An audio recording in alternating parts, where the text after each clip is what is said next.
nous avons décidé de créer le pass méthodologique parce que nous nous sommes rendus compte depuis de nombreuses années, ça fait plus de 10 ans que nous faisons de l'orientation, mais nous nous sommes rendus compte qu'en faisant de l'orientation, il faut qu'on prenne en compte en fait, l'enfant dans toute sa dimension, qu'elle soit scolaire avant tout, mais aussi dans ses difficultés.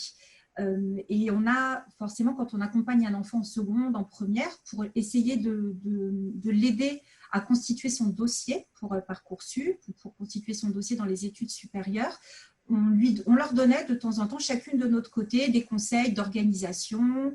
Et on s'est dit à un moment donné, pourquoi pas mutualiser en fait tous les conseils que l'on a nous accumulés en étant anciennement professeur, en étant maman, en ayant connu des jeunes avec qui on échangeait des trucs et astuces.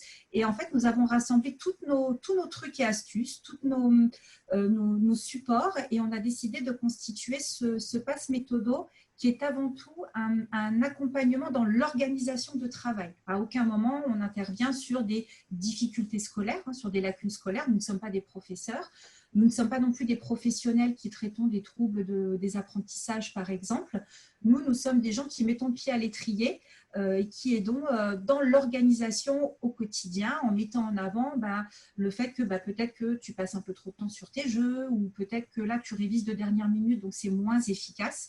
Voilà, donc on a créé des supports, des tests et un accompagnement en plusieurs rendez-vous sur du long terme pour essayer de faire en sorte que cette méthodologie ne prenne pas non plus le pas sur l'organisation personnelle de l'enfant, ce n'est pas du tout la question, mais qu'il puisse l'intégrer et qu'il puisse s'en servir maintenant, dès à présent, et ensuite pour ses études supérieures. On est resté dans l'esprit TAN et dans l'ADN de ton avenir. En fait, on a vraiment personnalisé ce pass méthodo comme on personnalise tous nos accompagnements en orientation. Donc, ça va se passer sous forme de 5 rendez-vous.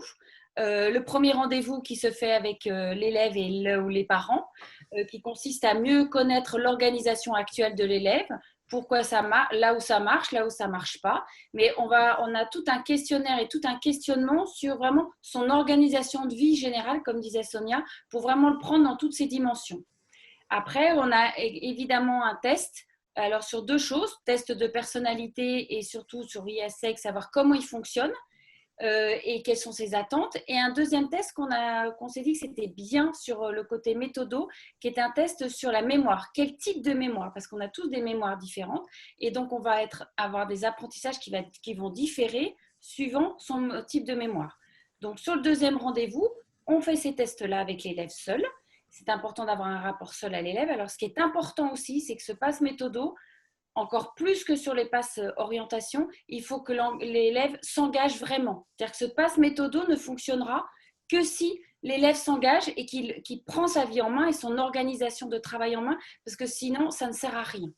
Donc, on regarde son planning général de vie, combien de temps il passe dans les transports, combien de temps il passe sur sa table de travail, est-ce qu'il passe un quart d'heure sur sa table de travail ou 2 heures, mais en étant concentré pendant un quart d'heure.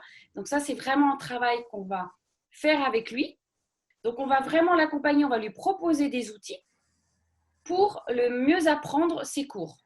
Encore une fois, comme disait Sonia, on n'est pas du tout soutien scolaire, on n'est pas prof, on est vraiment dans l'organisation de travail.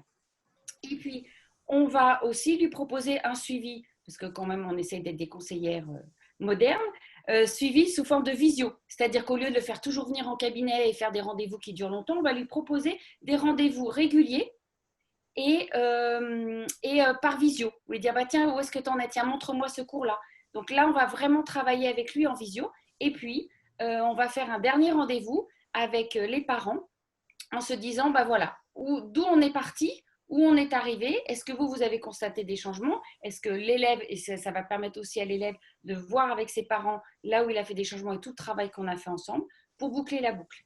Chose importante, c'est quelque chose, contrairement à l'orientation pour installer dans le temps, c'est vrai que pour voir les premiers effets de il faut vraiment que ce soit des rendez-vous qui seront plus concentrés et qui s'adressent aussi à des élèves conçus en orientation, mais aussi à d'autres élèves qu'on n'a pas en orientation, parce que ce pass vraiment s'adresse à des élèves de collège comme de lycée, parce que c'est important d'avoir des méthodes de travail aussi au collège, où c'est vraiment au collège qu'on établit ces premières méthodes de travail qu'on affine après en seconde, première, terminale au lycée.